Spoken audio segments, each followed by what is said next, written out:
That's Jen and Ben affectionately kissing in Ben's driveway. I don't look at it. Looking back on that, I really feel the stress of it. I could cry talking about it. Showed those babies and Leah still, and I just watched it. I can't even take it. Jennifer Garner reveals how Ben Affleck destroyed the family after Jennifer Lopez. Jennifer spent years protecting Ben Affleck. She supported him through addiction, through scandal, through the humiliation of the nanny allegations. She held their family together when he struggled. She called him the love of her life, even after their marriage ended. I mean, our marriage is the work of love. Yeah. What would you have called it in a speech?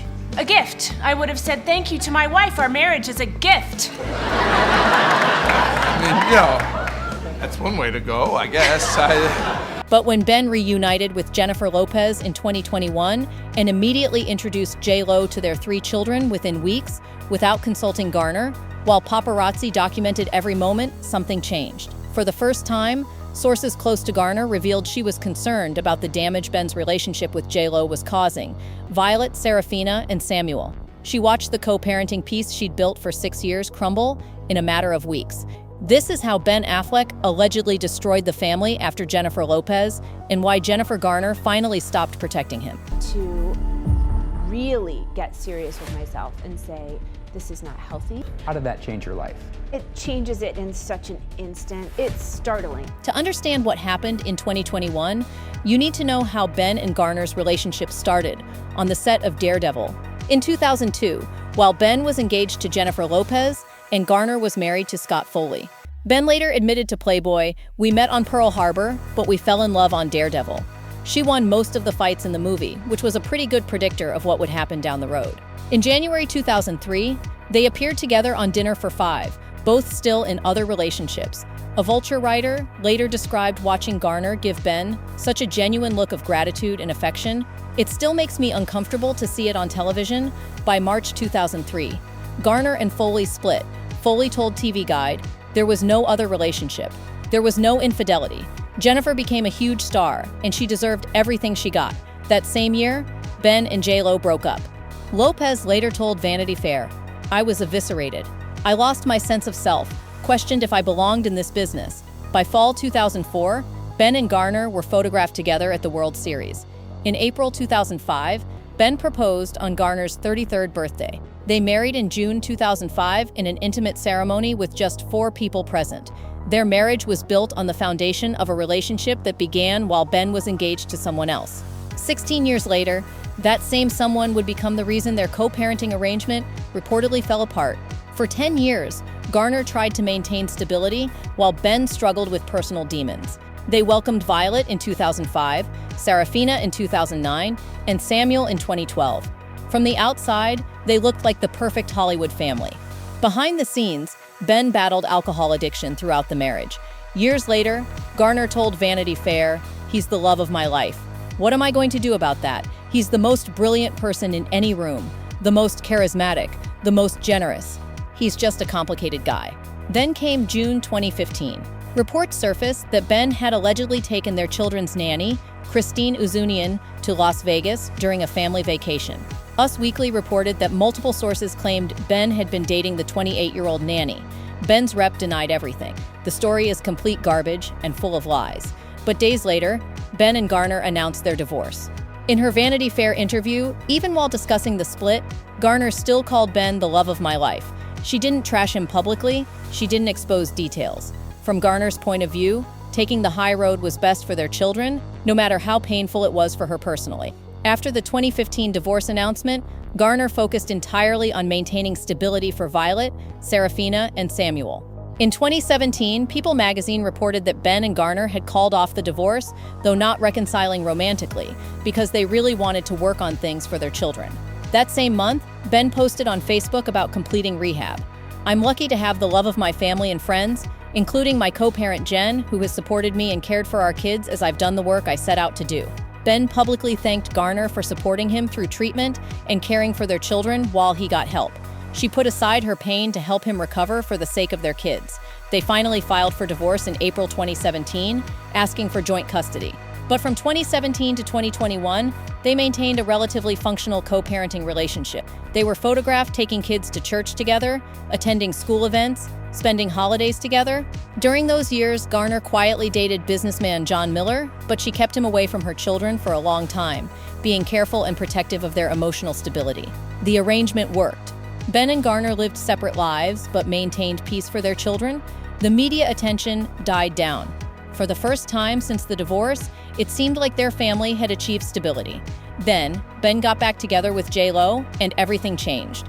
In April 2021, Ben and J.Lo rekindled their romance, 17 years after their first breakup. The world was thrilled, but Jennifer Garner watched her co-parenting peace crumble in real time. On June 14, 2021, just 2 months after reuniting, Ben and J.Lo were photographed kissing publicly at Nobu, Malibu.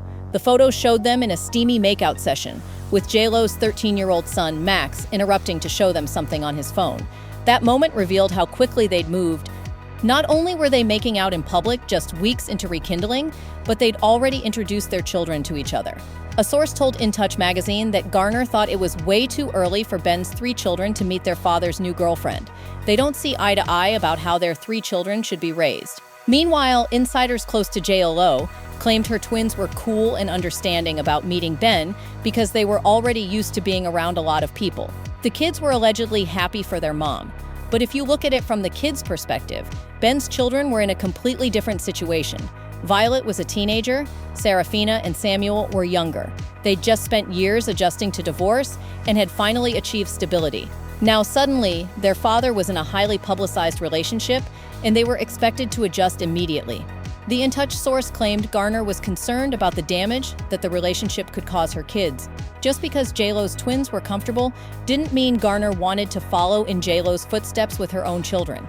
Garner had spent years protecting her kids from the Hollywood spotlight.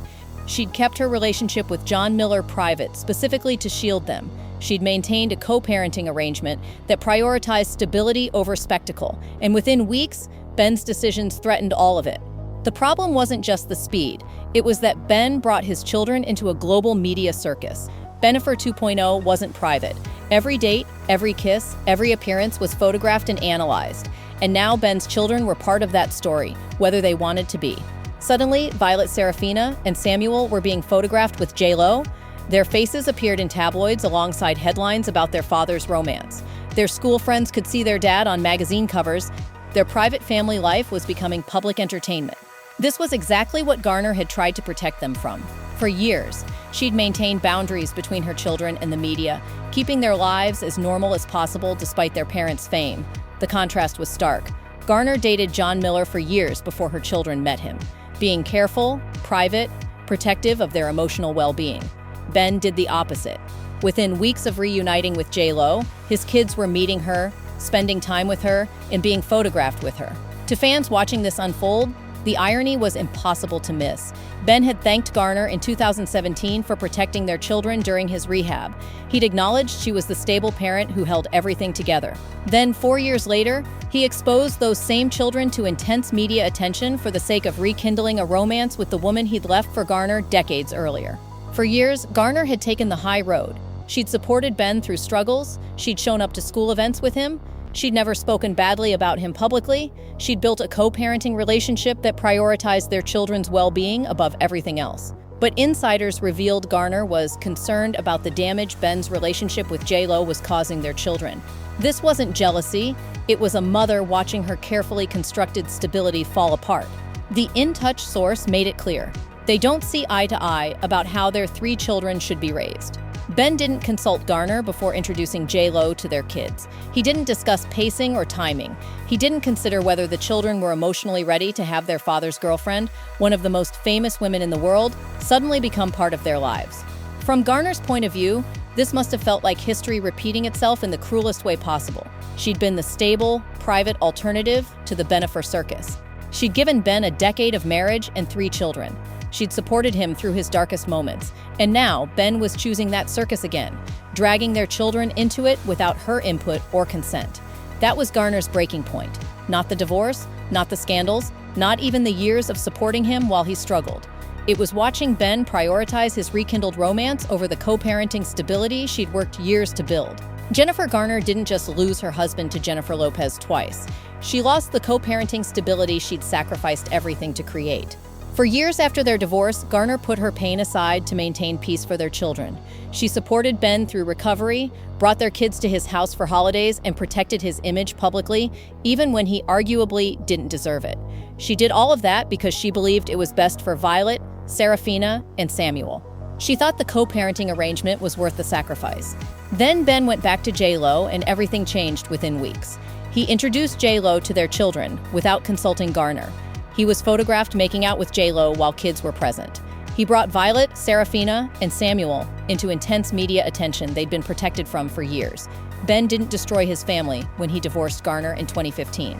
He destroyed the co-parenting piece when he brought J-Lo back into their children's lives without considering the impact. And for the first time, Garner stopped protecting him. Insiders revealed she was concerned about the damage. She stopped pretending everything was fine. Because protecting your children sometimes means no longer protecting the person whose choices keep affecting them. Some people think Ben just followed his heart, that love shouldn't wait, that he deserved happiness after years of struggle. Others think he shattered his kids' sense of security for nostalgia, that he chose a rekindled romance over the stability his children desperately needed. Whose side are you on? Team Garner, Team Ben, or Team Everyone's Messy? Drop your thoughts in the comments below.